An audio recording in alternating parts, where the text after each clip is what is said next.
Gold, trusted gold buyers. మీరు తాకట్టు పెట్టిన బంగారాన్ని విడిపించి ఈ రోజు ఉన్న మార్కెట్ ధరకు కొనబడను. నేను లేకపోతే మీడియా వాళ్ళు ఉండరు, మీడియా వాళ్ళు లేకపోతే నేను మీన్స్ సెలబ్రిటీస్. అవును కదా, అవును. రాజకీయ నాయకులు సెలబ్రిటీస్ లేకపోతే అసలు న్యూస్ ఛానల్స్ మూతేసుకోవచ్చు హ్యాపీగా. ఇది మొన్న ఇప్పుడు ఎందులోనో వచ్చింది కూడా, నేను అది చూసా. లైక్ పొలిటికల్ కానీ సినిమా ఇది కానీ ఇది లేకపోతే మీడియాకి సగం కంటెంటే డౌన్ అవుతుంది. లేదు, నిజంగా కూడా లేదు. అలాగే మాకు పబ్లిసిటీ కావాలన్నా, మేము ఏదైనా ఒక మంచి పని చేసేది ప్రజల్లోకి వెళ్ళాలన్నా కూడా మీడియా మాకు సపోర్ట్ కావాలి. సో మేమెంత అవసరమో మాకు మీరు అంత అవసరం. కానీ మీరు ఫేక్ న్యూస్లు, నెగిటివ్ న్యూస్లు చేసినంత పబ్లిసిటీ ఒక మంచిని చేయలేకపోతున్నారు. అవును.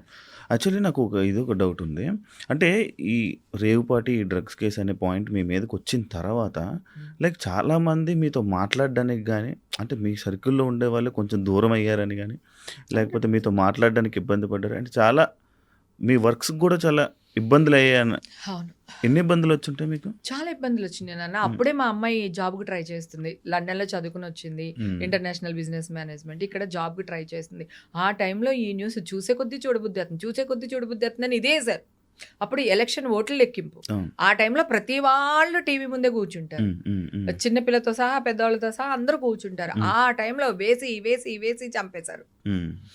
ఇప్పుడేమో ఒక్కళ్ళు వేయలేదు. ఆ టైంలో పాప జాబులకి ఎవరెవరికైతే అప్లై చేసి ఉంటుందో వాళ్ళందరూ చాలా మంది అసలు ఇచ్చిన డేట్ కూడా పోస్ట్పోన్ చేశారు. తర్వాత వేరే కంపెనీ వాళ్ళు జాబ్ ఇచ్చారు, పాపకి మంచి సాలరీ, ఉన్నదానికన్నిటికంతా నా అదృష్టం అయిపోయింది. తర్వాత నాకు ఒక గిల్ట్, అయ్యో నేను వెళ్ళాను అనుకో వీళ్ళ బర్త్డేకి, అమ్మో హేమ వచ్చింది పోలీసులు వస్తారేమో అలా అన్నవాళ్ళు కూడా ఉన్నారు. నా ఫ్రెండ్స్, నా క్లోజ్ ఫ్రెండ్స్ బర్త్డే పార్టీలకి వెళ్తే, వెళ్ళిపోండి తొందరగా హేమ ఉంది కదా పోలీసులు వస్తారు అన్నారా వెనకాల.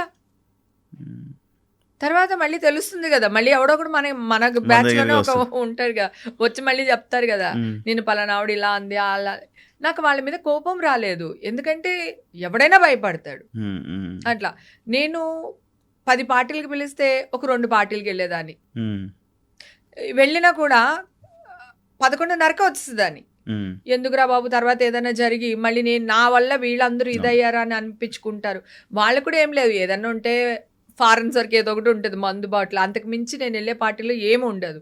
దాన్ని కూడా విదేశీయ మద్యం తాగుతున్నారు పార్టీలు అని మొన్న కూడా చూసారు కదా పాపం సింగర్ది. అవును. యాక్చువల్లీ ఈ రేవుపాటి అనే పేరు బెంగళూరులో ఎప్పుడైతే ఇది జరిగిందో అప్పటి నుంచే మొదలైందండి ఇక్కడ. ఎందుకంటే ఎవరు ఏ పార్టీతో దొరికిపోయినా కూడా దానికి రేవుపాటి అనే పేరు పెడుతున్నారు.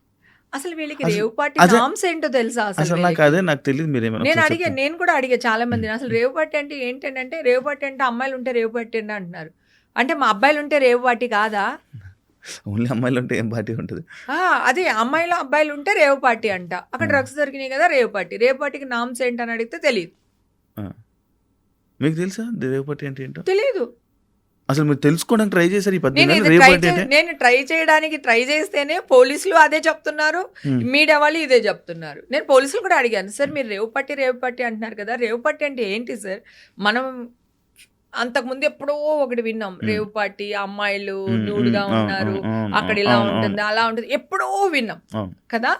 అది రేవుపాటి కదా. ఇక్కడ చిన్నపిల్లలు వచ్చారు, పెద్దాళ్ళు వచ్చారు, లేడీస్ వచ్చారు, అంకుల్స్ వచ్చారు, అమ్మాయిలు వచ్చారు, అబ్బాయిలు వచ్చారు. అది నిజంగా పాపం ఒక అబ్బాయి బర్త్డే పార్టీ, వాడు ఒక క్లబ్ పెట్టాలనుకున్నాడు, అందుకని కొంచెం గ్రాండ్ గా చేసుకుందాము, అందరికి అనౌన్స్మెంట్ లాగా ఉంటుంది అని చెప్పి ఆ అబ్బాయి డీజే వెనకాల అబ్బాయి క్లబ్ ఇవన్నీ కూడా ఉన్నాయి. పాపం ఆ అబ్బాయి కూడా ఆ క్లబ్ కూడా నష్టపోయాడు, ఎందుకంటే ఆ బ్రాండ్ వాళ్ళు దీని వల్ల ఆ అబ్బాయిని అవాయిడ్ చేస్తారు. యాక్చువల్లీ సాటర్డే ఇది జరిగిందని నేను, కానీ సండే ఈవినింగ్ జరిగింది మాత్రం రేవు పార్టీ అని అంటున్నారు. అది ఎంతవరకు వాస్తవం? లేదు, అసలు సాటర్డే అసలు పార్టీయే జరగలేదు. సాటర్డే అందరూ వెళ్ళి అక్కడ గ్యాదర్ అయ్యాం. ఓకే. ఊరికి కొంచెం చివర ఉంటుంది, మాలాంటి వాళ్ళ కొంతమంది వేరే ఊరు నుంచి వచ్చారు, కొంతమంది హైదరాబాద్ నుంచి వచ్చారు, అట్లా మేము అందరం గ్యాదర్ అయ్యింది సాటర్డే. ఓకేనా, సాటర్డే అసలు పార్టీ అదేం లేదు, జస్ట్ గెట్ టుగెదర్ లా ఉన్నాము, అందరూ భోజనాలు చేసాము, వచ్చాం. ఓకే, ఎవరి రూమ్ కి వాళ్ళు వెళ్ళిపోయాం. సండేనే పార్టీ జరిగింది, అసలు బర్త్డే పార్టీ సండే, ఆ అబ్బాయి బర్త్డే సండే చిన్నపిల్లలు వచ్చారు, ఫ్యామిలీలు వచ్చినాయి, 4-5 ఫ్యామిలీలు, ఒక 4-5 చిన్న చిన్న పిల్లలు వాళ్ళ పిల్లలు, ఫ్యామిలీ పిల్లలు. అదే ఎవరైతే ఫ్యామిలీ వచ్చారో వాళ్ళ పిల్లలు వచ్చారు. అది వచ్చిన పార్టీకి వచ్చిన వాళ్ళు అబ్బాయిలు కానీ అమ్మాయిలు కానీ మంచి ఇంజనీరింగ్ వాళ్ళు, డాక్టర్స్, జాబ్ చేసే వాళ్ళు, సాఫ్ట్వేర్ వాళ్ళు, కొంతమంది అంకుల్స్ వచ్చారు, ఒక 20 మంది పైగా ఆంటీస్ వచ్చారు. ఇలా అంటే నిజంగానే అది ఒక మంచి పార్టీ. ఆ పార్టీలో కొంతమంది డ్రగ్స్ తెచ్చిన మాట వాస్తవం. నేనంటూ ఆ పార్టీలో లేకపోతే అది ఇంత పబ్లిసిటీ వచ్చేది కాదు, ఇంత పెద్ద దుమారం రేగేది కాదు. బికాస్ ఆఫ్ మీ ఆ పార్టీ దుమ్మెత్తి పోసేశారు. మీడియాలోకి రాగానే అది సిచ్యువేషన్స్ మారిపోయినాయి.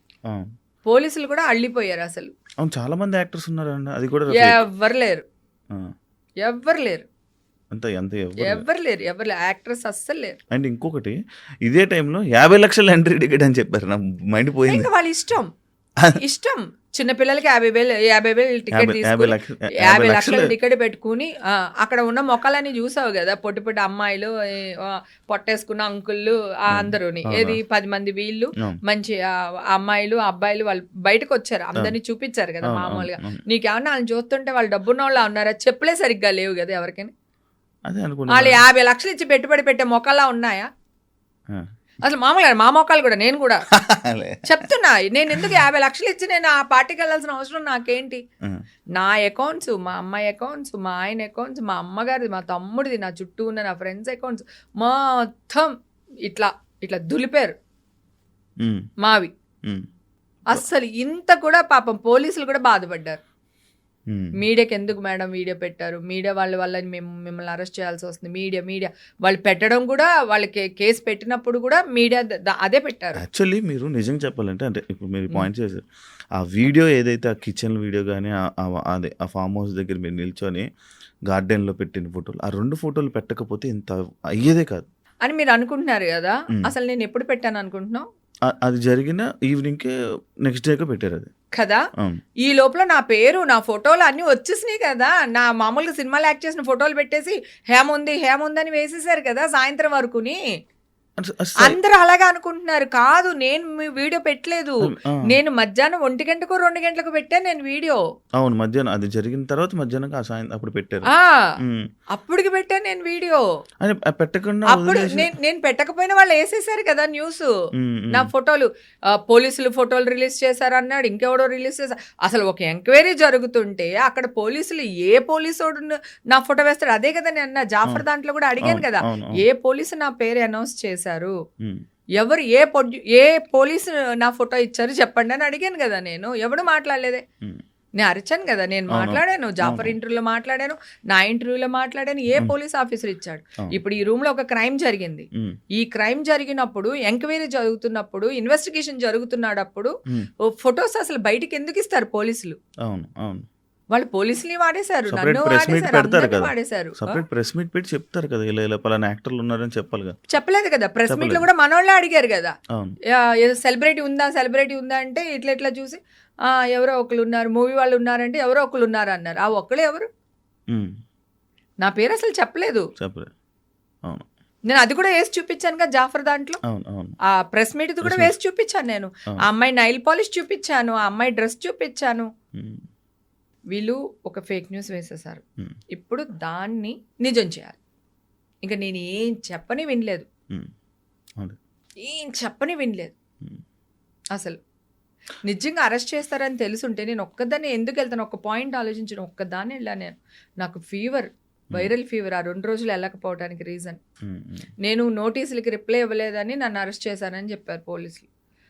మళ్ళీ నా దగ్గర నేను వాళ్ళకి అన్ని నా ఫోన్లోనే ఇచ్చాను నేను. సార్ నాకు ఇలా ఉంది, ఒంట్లో బాగాలేదు, ఇదిగో నేను సిలిండర్ ఎక్కిస్తున్నారు, ఇగో ఈ మెడిసిన్ తీసుకుంటున్నాను, నాకు 2 days టైం ఇవ్వండి, నేను వస్తాను అంటే వీళ్ళు పోలీసులు మన మీడియా వాళ్ళు వెళ్ళి పోలీసులు అందరినీ ఎన్ని లక్షలు తీసుకుని హేమగారిని అరెస్ట్ చేయకుండా వదిలేశారని అడిగారంట.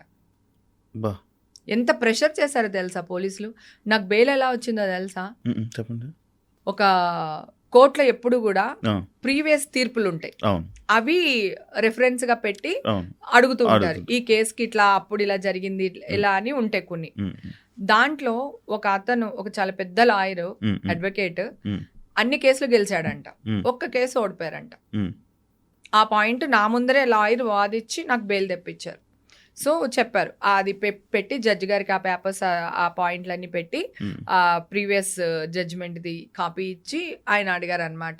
ఇట్లా ఒక కేసు ఓడిపోయారు ఎందుకు అని లాయర్ని అడిగారంట ఓడిపోయిన తర్వాత అడ్వకేట్ గారిని అడిగితే, నాకు న్యాయానికి నాకు జరిగే యుద్ధంలో అయితే నేనే గెలిచేవాడిని, ఇక్కడ మీడియాకి న్యాయానికి జరిగిన విషయంలో మీడియా ఇన్వాల్వ్ అవ్వడం వల్ల నేను ఈ కేసు ఓడిపోయాను అన్నారంట. అలా కూడా ఓడిపోతారా? మరి ఏం చేస్తారు ఇప్పుడు మీడియా వాళ్ళు ఏం చేస్తారు, ఈవిడే కండక్ట్ చేసేసింది, ఈ అమ్మాయిని ఈవిడే తీసుకెళ్ళిపోయింది, అదే ఆవిడెవరో మాట్లాడి వీళ్ళెవరో మాట్లాడి మొత్తం ఇదే కదా. అడుగు తినే వాళ్ళని కూడా న్యూస్ ఛానల్లో కూర్చోపెట్టుకుని అడుక్కునే వాళ్ళు రోడ్ల మీద అడుక్కునే వాళ్ళు 10,000 ఇచ్చి తీసుకుని వచ్చి కూర్చోపెట్టి హేమక్క గురించి మాట్లాడని చెప్పి మాట్లాడిచ్చారంట. నాకు ఫోన్ చేస్తే నేను వాయిస్ రికార్డ్ చేసి పెట్టుకున్నాను. ఇంకా బలవంతంగా తీసుకెళ్లి 10,000 ఇచ్చారక్క, మామూలుగా అయితే 3,000 ఇస్తారక్క, ఈ విషయంలో 10,000 ఇచ్చి మమ్మల్ని కూర్చోబెట్టి మాట్లాడిచ్చారక్క, మాకు తెలియదు ఇలాగానే అదేదని. మా అబ్బాయి ఫోన్ చేశాడు, ఎక్కడెక్కడో నా అసిస్టెంట్కి ఫోన్ చేసి నెంబర్ తీసుకుని వాడు నాకు కాల్ చేశాడు. అంటే వాళ్ళే కెమెరా ముందు మాట్లాడేసి, అంటే నువ్వు డబ్బులు ఇస్తానంటే పాపం వాళ్ళ ప్రాణం ఎంత నాన్న, 10,000 వాళ్ళకి చాలా ఎక్కువ కదా. అంటే నేనేమంటున్నానంటే నువ్వు పాపం వాళ్ళ గురించి ఆలోచిస్తున్నావు, నేను ఆ ఛానల్ వాళ్ళ గురించి ఆలోచిస్తున్నాను. వాళ్ళ స్టేచర్ ఏంటి, ఆ మనుషులు ఏంటి, సిగ్గుండక్కర్లా వాళ్ళకి? ఇట్లాగా వాళ్ళే డబ్బులు ఇచ్చి తెచ్చుకుని కూర్చోబెట్టి మాట్లాడించడం ఏంటి అసలు? నా మీద 30,000 వాళ్ళు స్పెండ్ చేశారంటే ముగ్గురు కూర్చోపెట్టి వాళ్ళు ఎంత రేటింగ్లో సంపాదించుంటారు? వాళ్ళు ఎలాంటి వాళ్ళు అసలు? వాళ్ళ క్యారెక్టర్స్ ఏంటి, వాళ్ళ అమ్మా నాన్న ఏంటి, వాడు పుట్టుకేంటి? సిగ్గుండక్కర్లా టీవీ వాడికి? ఇలా జరిగినాయి పాపం. ఇట్లా కూర్చోబెట్టి అన్ని వేసేసరికి వాళ్ళకి నేను ఎవరో కూడా తెలియదు. కర్ణాటక పోలీసులకి నేను వచ్చిన ఆవిడ సెలబ్రిటీయా లేకపోతే మామూలు అమ్మాయా అని వాళ్ళకి ఏమి తెలియదు.